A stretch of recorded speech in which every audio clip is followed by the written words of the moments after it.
맑고 파란 하늘을 보기가 쉽지 않았던 2019년의 봄. 지난 3월엔 하루가 멀게 미세먼지 주의보가 발령됐는데요.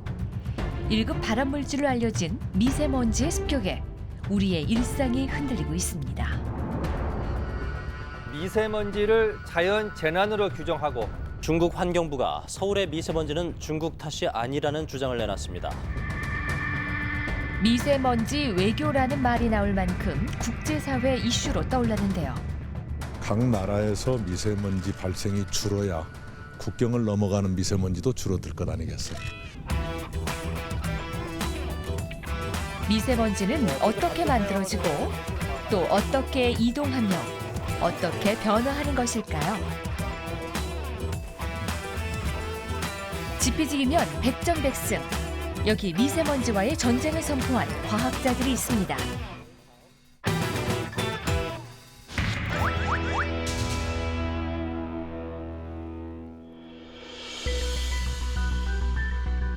파란 하늘을 잿빛으로 바꾸고 우리의 건강을 위협하는 미세먼지. 눈에 보이지 않는 이 작은 입자의 주요 발생 원인은 매연과 배기가스 등인데요. 화석연료를 태우는 과정에서 발생한 광물이나 대기오염 물질이 미세먼지 성분으로 변하게 됩니다. 미세먼지 정보는 각 지역에 위치한 대기 측정소에서 실시간으로 수집된 뒤 종합 상황실로 전달됩니다. 각 구마다 그 현재 미세먼지 농도나 오존 농도, 이러한 대기 오염 농도를 실시간으로 시민들이 파악할 수 있게 홈페이지를 구성을 해서 그 실시간으로 정보를 제공을 하고 있습니다. 미세먼지 예보와 경보에 활용되는 도시 대기 측정소. 이곳에 미세먼지를 찾는 연구사들이 있는데요. 연구사들과 이 기계가 큰 역할을 하고 있습니다.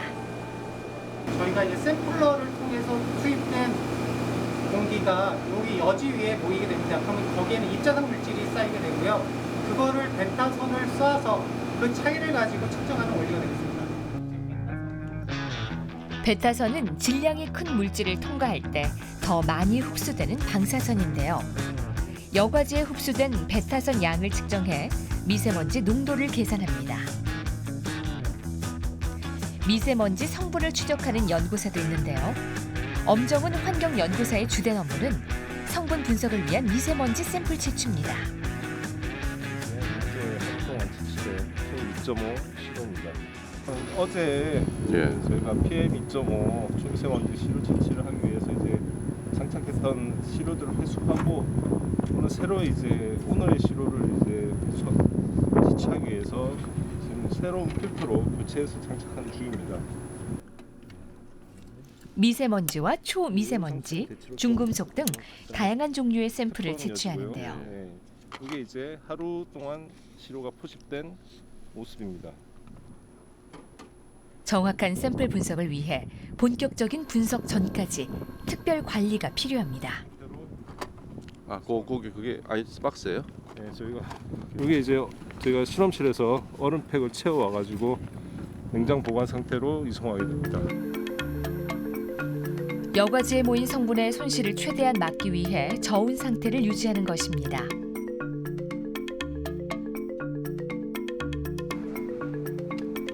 채취한 샘플을 갖고 달려간 곳은 대기질 통합관리센터. 샘플 여과지를 넘겨받은 양혜란 보건연구사. 온도와 습도를 일정하게 유지하며 미세먼지의 질량과 농도를 측정하는데요. 이 과정에서 미세먼지 측량 로봇 시스템이 활용됩니다. 이온이나 중금속과 같은 각각의 성분들이 그 미세먼지 전체 안에서 얼마만큼의 비율을 차지하는지를 저희가 정확하게 계산해 낼 수가 있기 때문에요. 일단 질량 농도를 이렇게 지금 측정을 하고 있는 거고요. 농도 측정이 끝나면 엄정훈 환경연구사가 나설 차례.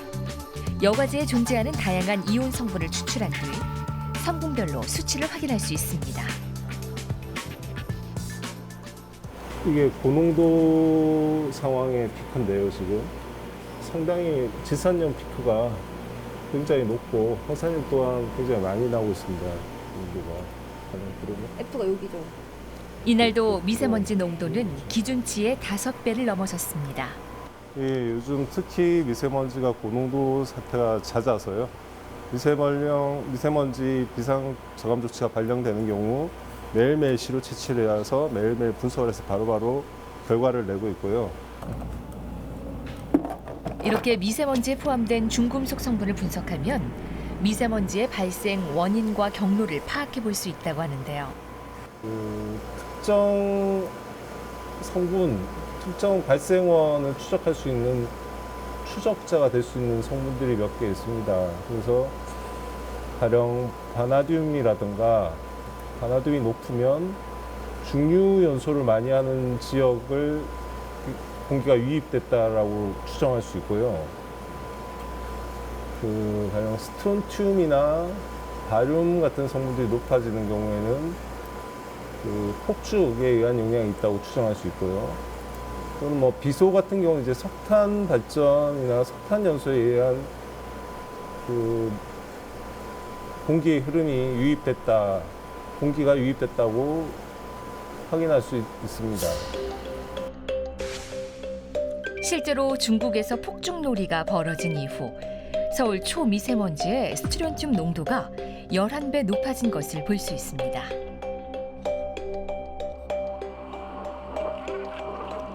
이렇게 연구자들의 끈질긴 추적을 통해 미세먼지 실체가 조금씩 밝혀지고 있는데요. 물론 우리나라 밖에서 발생한 미세먼지도 주목할 대상입니다. 미세먼지는 대기의 흐름을 따라 국경을 넘나드는데요. 특히 이웃나라 중국의 경우 압축 성장 과정에서 발생한 미세먼지가 대단히 심각한 수준에 이르렀습니다. 지리적으로 인접한 만큼 미세먼지 해결을 위해 양국의 협력이 절대적으로 필요한 상황입니다. 우리가 미세먼지 해결을 위한 협력을 중국에 요구하는 것은 중국을 위해서도 필요합니다. 중국의 책임 있는 협력을 거듭 요망합니다. 중국 정부 역시 미세먼지 문제는 큰 골칫거리인데요. 아직까지 명확한 책임 인정이나 상호 협력은 미흡한 상황입니다. 首尔市的污染物主要应该源自于本地排放。 우리나라는 미 항공우주국과 대기질 공동조사에 나서기도 했습니다. 항공 관측을 통해 미세먼지의 발생지를 측정해 결과를 발표했는데요. 미 항공우주국과 공동조사를 진행했던 국립환경과학원. 이게 싹 해소되겠죠. 오케이. 이곳에 미세먼지의 이동 경로를 하늘에서 찾는 과학자가 있습니다. 지금 상하이가 대기환경연구과의 안준영 박사. 중국에 축적이 됐고 그리고 항공 관측을 위해선 치밀한 사전 준비가 필요한데요.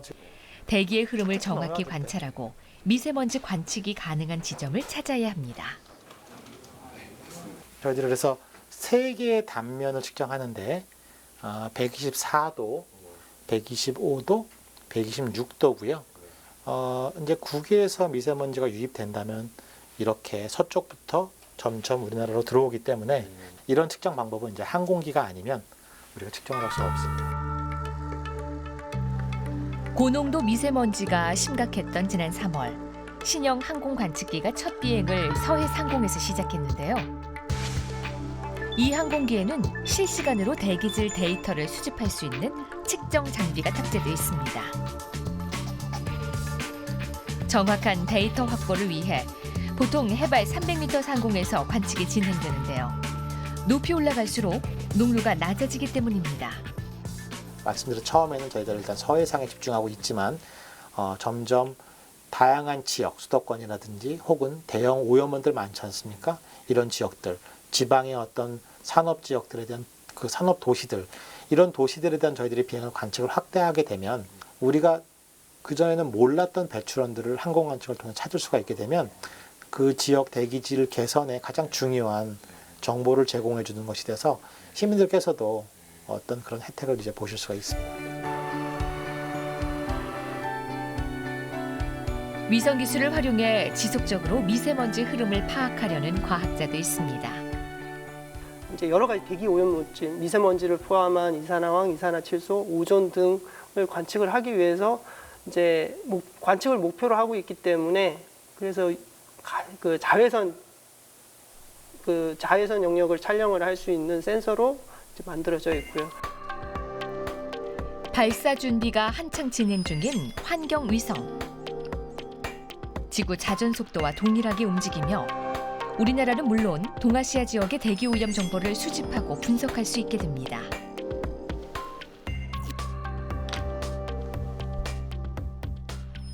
여기가 옥상이고요. 저희 옥상에 지금 설치된 안테나입니다.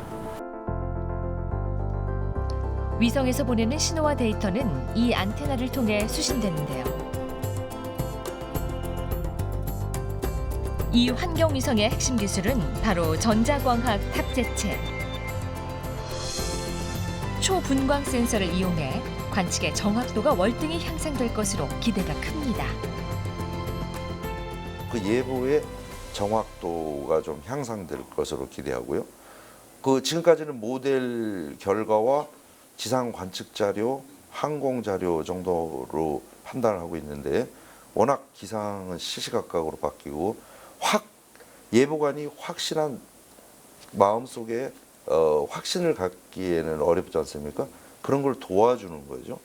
몇 시간 전에 오염물질의 띠가 어디에 있었는 걸 알고 그 이동 상황을 알면 우리나라에는 몇 시간 뒤에 미치겠다 영향을 알 수가 있게 되는 것이죠. 국내 미세먼지 배출 원인은 크게 4가지로 분류되는데요. 4대 배출원 중 가장 큰 비중을 차지하는 건 바로 산업 분야. 그리고 초미세먼지의 75%는 2차 생성을 통해 발생하게 됩니다. 가스 상태로 배출된 오염물질이 다른 물질과 화학 반응을 일으켜 미세먼지를 발생시키는 건데요. 2차 생성 미세먼지를 줄이기 위해 고군분투 중인 한국과학기술원 이승복 박사. 마치 거대한 풍선처럼 보이는 이 설비를 활용해 2차 생성 미세먼지를 추적하고 있습니다.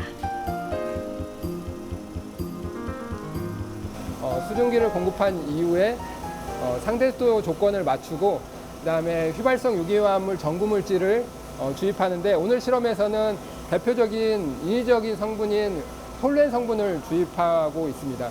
그리고 질소산화물 가스를 주입하고요. 대기오염 물질이 채워진 장치 안에 태양광을 대신해 자외선을 비춰주면 화학 반응이 일어나면서 휘발성 유기화합물의 성분이 변하게 되는데요. 자외선 램프를 켜게 되면 광학 반응에 의해서 이 휘발성 유기화합물의 농도가 반응이 진행되면서 농도가 감소하는 거죠. 농도가 감소하면서 반응이 진행됨에 따라서 2차 미세먼지로 변환이 되는 겁니다. 즉 실험을 통해 어떤 물질이 2차 미세먼지로 생성되기 쉬운지 규명해낸다는 거죠. 휘발성 유기화합물 중에서도 2차 미세먼지 생성 기여율이 다양합니다. 그래서 그중에서도 가장 기여율이 높은 그런 성분들을 우선적으로 배출을 저감할 필요가 있는데요. 정말 신뢰성 있는 그런 저감 대책을 수립할 수 있도록 지금 실험 데이터들을 축적하고 있고 화력발전소와 산업단지가 몰려있는 충남의 한 지역. 이 주변을 돌며 미세먼지를 찾는 연구팀도 있습니다. 바로 드론을 이용한 대기질 측정. 드론에 달린 주머니에 공기가 채집되는 형태입니다. 테스트라고 보셔야 될 것 같아요. 일단 배기가스가 많이 배출되는 발전소나 공장의 굴뚝 주변으로 드론을 띄워 공기를 채집하는데요.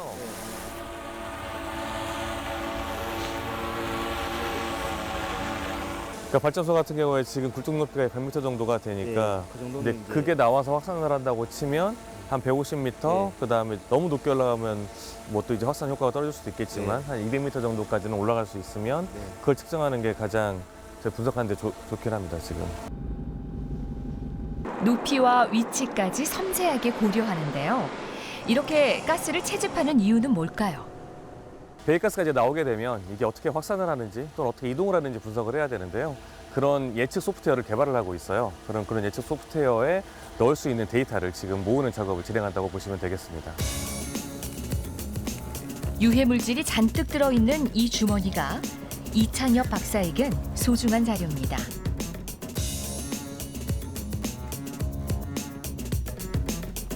실험실에 도착하는 즉시 채집한 공기의 성분을 분석하는 작업이 이어지는데요. 레이저 성분 분석 장비를 이용해 눈에 보이지 않는 공기의 정체를 밝혀낸다고 합니다. 만약에 이 레이저에 의해서 대기와 환경이 깨끗하다면 여기서 보시는 바와 같이 이렇게 흡수 신호가 나타나지 않게 되는데요. 질소산화물이 있기 때문에 보시는 바와 같이 흡수 신호가 나타난 상황이 되겠습니다. 저희가 이제 이 신호를 가지고 수학적으로 재해석을 해서 정확히 농도가 얼마인지를 산출을 하게 됩니다. 현재 그래서 지금 저희가 받았던 데이터들을 그런 예측 프로그램을 개발하고 있는 이 포항공대 팀 쪽에 보내려고 하고 있습니다. 그러기 위해서 데이터를 좀 정리하는 과정이라고 보시면 되겠습니다. 하늘을 잿빛으로 물들인 미세먼지가 어디서 어떻게 발생하는지 끈질기게 추적하는 연구자들. 맑은 하늘을 되찾기 위한 이들의 노력에 힘찬 응원의 박수를 보냅니다.